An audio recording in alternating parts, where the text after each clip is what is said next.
Okay, mga kababayan, welcome to Pinoy Crew TV again. Ipagpapatuloy natin. So, ngayon ipapakita ko sa inyo kung gaano magsalita yung ating mga contestant na galing sa Pilipinas.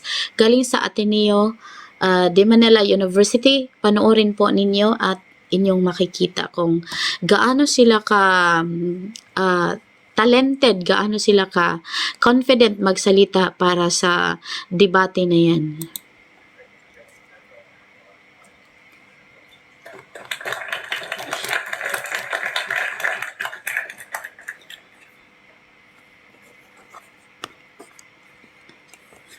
Ayan, makikita na yung flag. Ito yung sa semi-finals na po ito. Closing opposition has two main expressions. The first is we're going to win the characterization debate by placing pressure on the weak point of government, which is why is it that they will trend towards a conservative right-wing dominance? And secondly, we're going to ask a greater question in opening opposition. By asking what are the preconditions of change, we'll go beyond just inclusion in universities, but we're going to ask the question, how do you get these vulnerable groups into power? How do you keep them safe? And how do you make research their end? Before I move on, I have 2 points of direct response towards closing government. The first point is when they say think tanks are much worse for right-wing research. The first response to this is that a university that is dominantly left-wing would have all the incentives to criticize, review this research, which means at minimum there's no change because there's still incentives to check and balances. Secondly is that there's a paucity of good research for good left-wing ideas, which is why it demands an asymmetry in left-wing circles in universities because by definition they are newer ideas and hence there's less research on them. But thirdly, lastly, is that if universities are a good place to have institutional research, then at minimum this minimizes and marginalizes the opening government benefit, which means we're happy to have that research on the ground because it makes our passes much easier. The second response is when they say it looks perceptually bad for people on the ground because of intellectual truthability. The first thing is to say is that the counterfactual is that they are misrepresented as uneducated unionists. At minimum, if both depictions are bad, then we would rather have the depiction that allows them to participate in intellectualized circles like politics and have their views be represented in public. And secondly is that in comparison, right, this shields workers. At least they're not faced with massive amounts of discrimination from the right wing, and you place strong incentives on the right wing to massively represent these people more, which means on comparative improve incentives on the right wing. So maybe the second argument is true. This is flip and a benefit for closing opposition. So you can credit these as 2 substantive contributions for closing opposition. We now move on to the first extension, which is winning the characterization debate. The counterfactual that Bob has to defend is dominance of conservatism.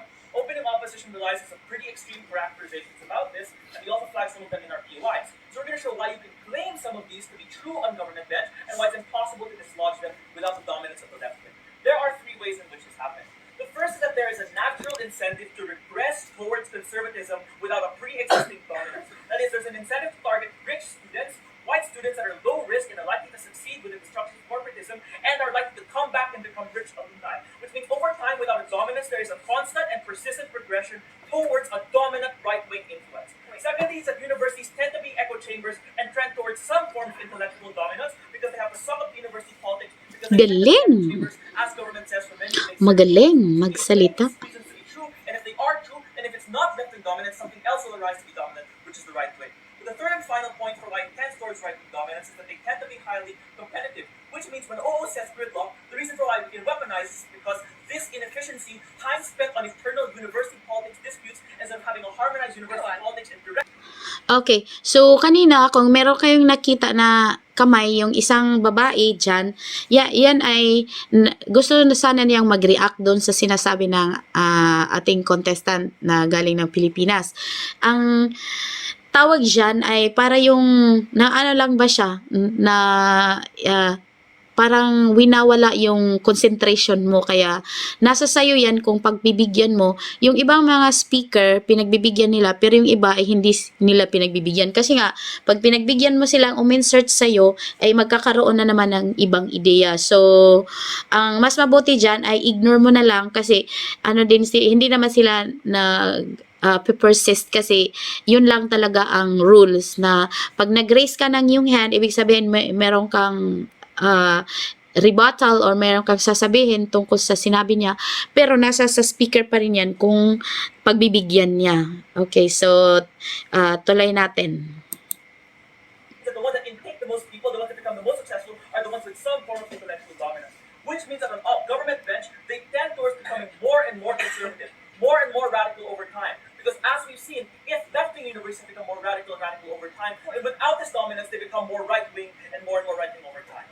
How should you situate this argument within the round? The first thing is, most obviously, it destroys the points on some dominance and some radicalism, because if we observe that this right-wing radicalism persists on government bench, at minimum it is the same. But the second thing is we observe that it actually gets substantially worse, for the reason that if some people are shut out on both sides, the problem is that the people on our side that are vulnerable never get included into anything else. A right-winger can hide their beliefs, but you cannot for the foreseeable future hide your gender, hide your accent, hide your racial features, which means in closing opposition, we get these people included in the first place, which is a prerequisite to any other benefit in the round. But secondly is that they also have alternatives, as government says, to participate in politics outside, but only closing opposition provides them the same skill. Okay, so, yan, makikita na yung babae, nag-agree siya kasi yung nasa kanan niya, yun pala ang pro-government. So, sila yung nagpo-propose, sila yung positive side. Tapos, yung ang Pilipinas pala ay nasa left side, sila yung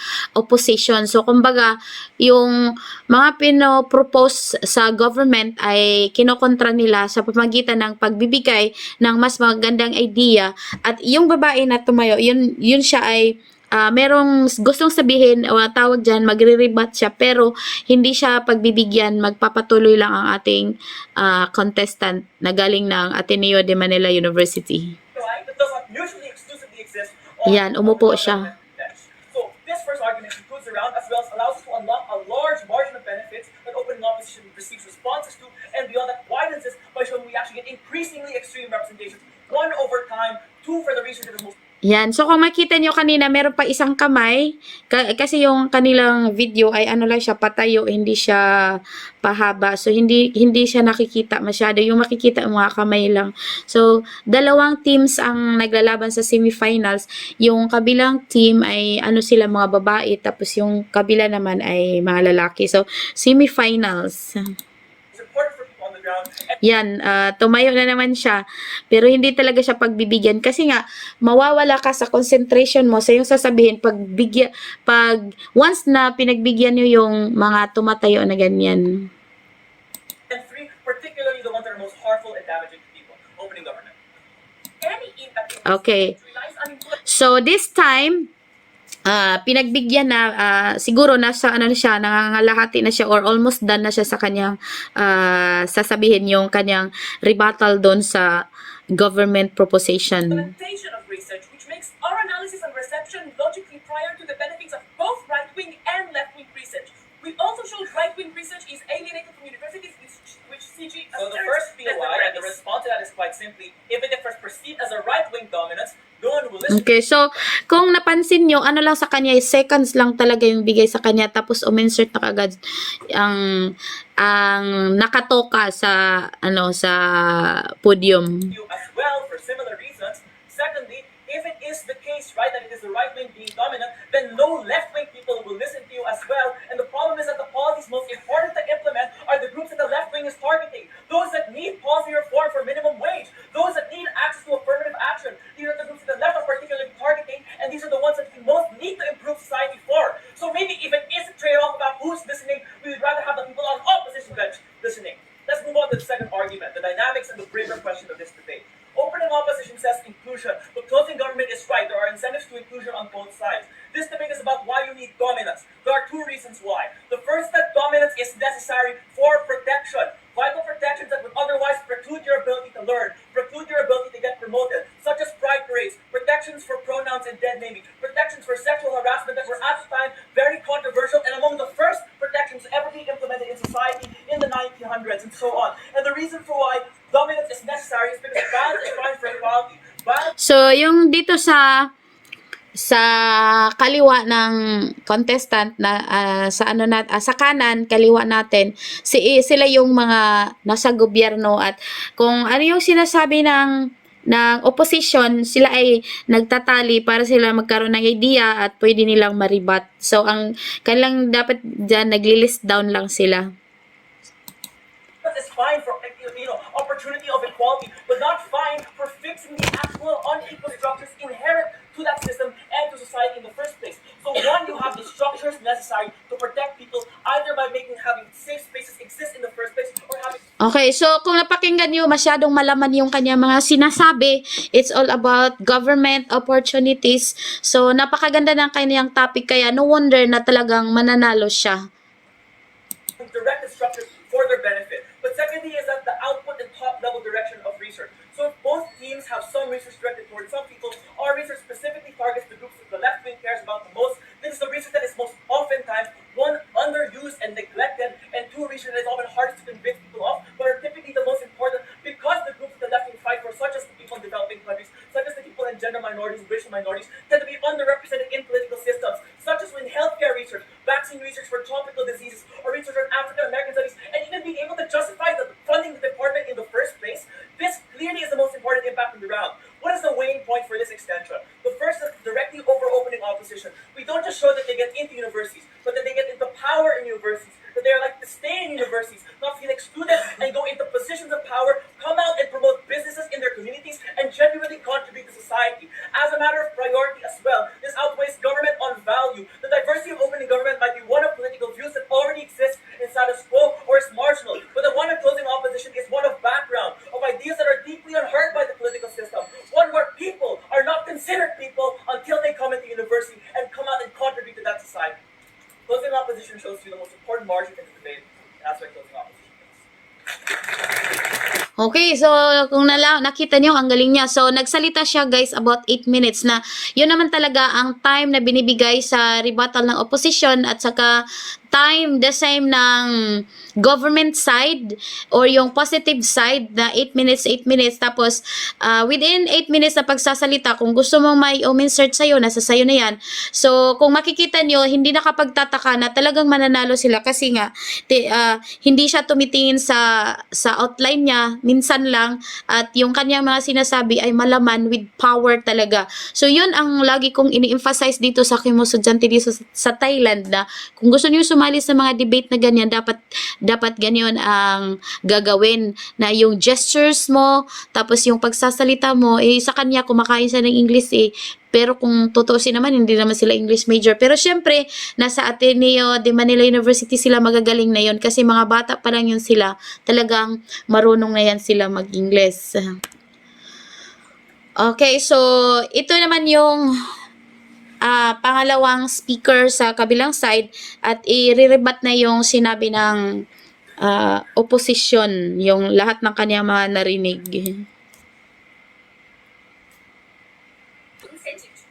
Okay, so nagsasalita dito, ipapakita ko lang sa inyo na habang siya ay magsasalita, ay may mangyayari.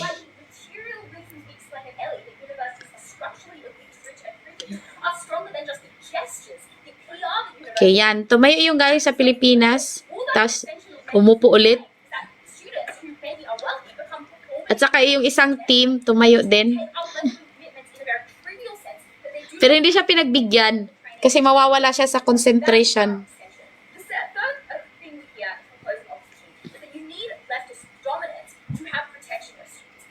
Okay, dalawa na silang nakatayo. Magbibigay kaya siya?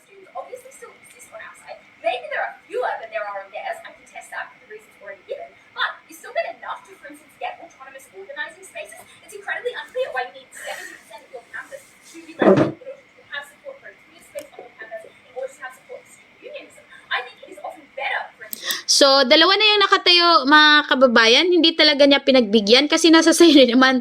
So, makikita natin na si Tobi yata yung nakatayo or si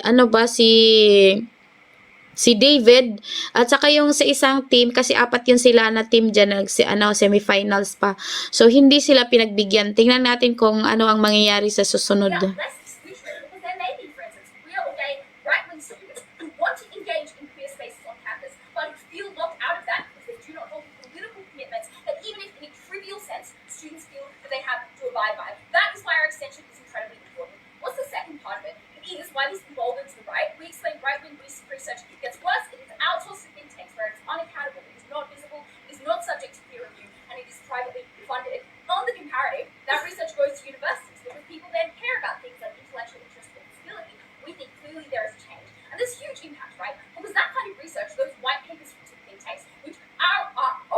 Suggests are so bad, clearly have a very high impact on government policy. Governments often directly outsource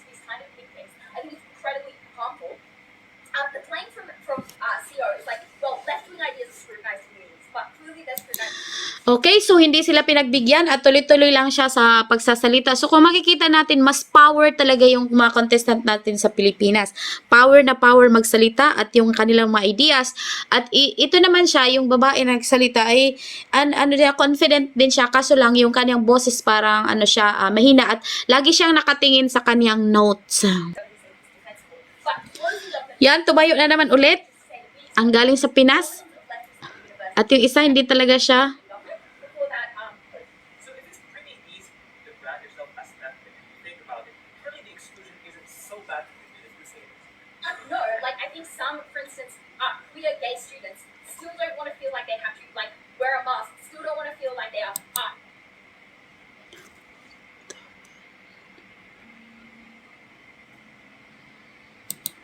On the edge of being excluded. Okay, so ayan, continue natin. Ang susunod na magsasalita ay si Tobi yata ito or si David. Pag may eyeglasses, si Tobi. Pag walang eyeglasses, si David. Sige, si Tobi ito. Tobi Leung. Tingnan natin guys kung paano siya magsalita, bakit sila nanalo.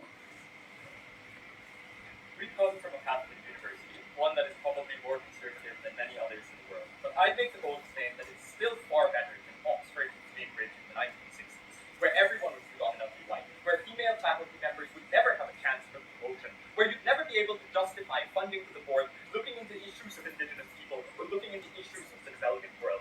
Insofar as there are some people who will be excluded on either side of this house, it is only in CO where we say the trade-off is worth it. Because the worst case, even if you buy the entirety of Government's claim, is that some center-right fucks don't get their opinions heard in time. Kaya again, magaling din. Magaling yung kanyang gestures, yung kanyang pagsasalita. Confident na confident talaga siya. So, no wonder na talagang mananalo sila. The worst case that you trade off on Gov is that people cannot attend their classes without feeling attacked. People cannot have pride parades and organize them without being chastised in public in the streets of their own universities. The dominance is necessary because there is no other way to protect these spaces, and that is the extension. Three things I want to talk about. First, let's defend the extension because the one attack we hear is to say and accuse us of being derivative from opening opposition. But the problem with this is that the extent of OO is to say that, well, more bipartisanship leads to more gridlock, and sometimes Chad Foxworth gets into university, but never explains why the dynamics within university change, which answers the question from Gov Bench why it has to be dominant, why it has to be 70%. Because it's not just about the moment you enter university, but it's about every micro interaction that exists and the power dynamics of who gets favored. It's about who you choose to promote and hire. It's about how much money you're willing to put in the expensive sexual harassment investigation boards. It's about allowing students to engage with universities to begin with. And I want to note, they say you can get some of these on either world because some leftism still will exist. No, because the incentives and the countervailing incentives to not do these things are so much higher in a world where you can top them and claim they are unimportant, where you can claim that they are unnecessary, when you can claim that they are a relic of the elite, which is why our extension stands far above this Gov case already. Let's firstly then talk about CG and eliminate their claims. They say firstly, in a similar research claim to OG, that right-wing research becomes worse when it happens in opening times. There are two glaring problems with this. First, they assume it's exclusive. Shady right-wing parties like the Koch brothers will continue to exist. Importantly, the glaring missing link from them is why this research moves to universities. The incentives of these funders making unfounded claims and supporting ridiculous right-wing talking points is to not be May nagtaas ng kamay. accountability, which is why Hindi therefore, pinagbigyan. they continue to fund it in these shady private organizations. But this is where the comparative gets worse. Because secondly, what they get is now both this shady right-wing research in think tanks and the some amount of right-wing research that goes through universities. And this is where it becomes far more problematic, because you lend the right-wing research that happens in think tanks more credibility and the veneer of being true, because it can echo the talking points of actually decent research and say that it is an extension of it. Okay, so cut muna natin. Ipakita natin yung ibang mga teams. Ayan nagtaas siya ng kamay pero hindi siya pinagbigyan. Tapos ito yung isang team busy sila sa pagsusulat at saka yung team na isa na nasa likod ng nagsasalita ay mga lalaki. So dito sa bandang ito mga babae, sa bandang diyan ay mga lalaki. Continue natin guys para makita nyo talaga kung bakit sila nanalo. At sana ay tularan sila ng iba next year at sa mga susunod pang year na ipakita natin na tayo ay may kakayanan sa world arena. So even in their best case, I'm unconvinced that this research being published in universities is a good thing. It becomes so much harder Hindi siya to respond pagbibigyan. to public or like critique. Any criticism of it fuels conspiracy that there's a left-wing agenda to get rid of them, which is why the research gets far worse when you have both as per CG. Alternatively, they say that by intellectualizing the left, you make it less relevant in the public eye. I have three responses. First, this obviously contradicts OG framing that you want more right-wing politics in the public eye. If you want dominance of right-wing politics, then I don't see a harm to intellectualizing the left. But secondly, it's about the trade-off. I would posit that in the circles of power, in things like courts, Two in things times like na. business meetings, intellectualization is necessary because education is prioritized as the basis by which people listen to you. If they don't believe that you have a level of educational attainment necessary, then you're not going to move the levers of power. So sure, some voters might be turned True. off. There are independent reasons those voters would be turned off from the left. 3 times na. Like failing leftist policy. But in our world, the circles are able to implement policies for themselves. It's companies implementing sexual harassment reform, even if it doesn't translate to policy. Thirdly, I point out that we prefer elites growing more leftist than elites growing more conservative and bigoted in their world, because they never engage with the counterfactual that David defends. If it's true that these people grow richer and richer, but never have the value systems instilled to them to implement the types of reforms we want, then it's unclear to me why they're any better in your world, even if they aren't seen as intellectualized. They just feel justified and feel, importantly, no need to continuously check their biases as they exit the university system and are never critiqued by people who are still in university, which is a broad problem with them, which explains why the research environment is broadly better in our world. Let's secondly talk about OG and their research claim. Their claim is that important research doesn't get conducted as a result of certain topics being shrouded in taboo. This immediately falls on a few key grounds. First, our extension simply outweighs them and shows why the trade-off of research is better in our world. One, the vast majority of universities, especially in the developing world, aren't really research universities. Like, that's not the priority of their output, which is why our claims on access, quality, and protection, where all university professors have to engage, where all students are affected by what types of organizations you allow and what protections you give those organizations, immediately supersedes this. Second, the research institutions that exist outside universities, again, continue to exist to economic. Hindi na siya. Insofar as there's a trade-off, we show you why you ought to prioritize minority perspectives. Hindi siya talaga pinagbibigyan kasi nga pag once na pinagbigyan mawawala nga siya, pero pag confident na yung speaker pwede naman yung pagbigyan. So batay sa sinasabi ng Team Philippines, merong nagre-react dito sa team na mga babae, pero sad to say hindi talaga sila pinagbibigyan. So tingnan natin mamaya kung pagbibigyan sila o hindi. And social causes. One, because there's far less external incentive to look into these things. There's an incentive to look at mental health on either side of the house. There's an incentive to research centered right economic policy on either side of the house. But it's incredibly difficult to look into the issues of the 1% in your state, the issues of the 30% minority who has no access to power and has nobody speaking for them. That's the delta that we uniquely demonstrate on closing opposition. Second, it's a far greater impact insofar as the studies in our world are received immediately and translate to change. This is where we deal with the reception point. We don't need everyone to listen to the research. We need this specific minority group to know what the solutions are and vote for those policies. OG. The only response to our analysis on the counterfactual is appeal to rich students, but profit incentives are to appeal to all students and to public. Okay, so pinagbigyan siya naman, gentleman na rin pala, pero kaya siya na pinagbigyan kasi malapit na siyang matapos eh. Funding. On both sides, it's not the 50s. Right-wingers are pro-employing women and against us all. Your analysis is based on demonization. Good thing we provided reasons other than rich students being the drivers of it. We explained that it's about the polarization and echo chamber nature of university boards. We explained it's about the things like university politics, which means the people who stand out, who are the most radical, gravitate the most attention, which is why when you think of university professors who are right-wing, you think of Jordan Peterson and you don't think of center-right intellectuals like Milton Friedman. It's the sensational Okay, grabe, niratrat agad. that these people are able to draw upon, which is uniquely the selling point of them, which is why their image predominates university discourse, which is why they become the most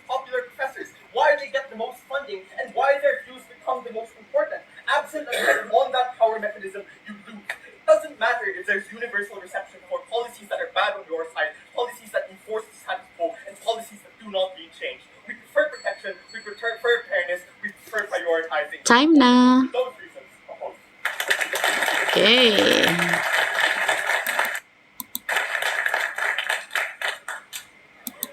Kinain niya talaga. Okay, so yun lang. I hope na nagustuhan nyo ang mga pangyayaring ito at meron tayong makuhang aral sa mga pangyayari na kanilang diniscuss. So yun lang po at maraming salamat.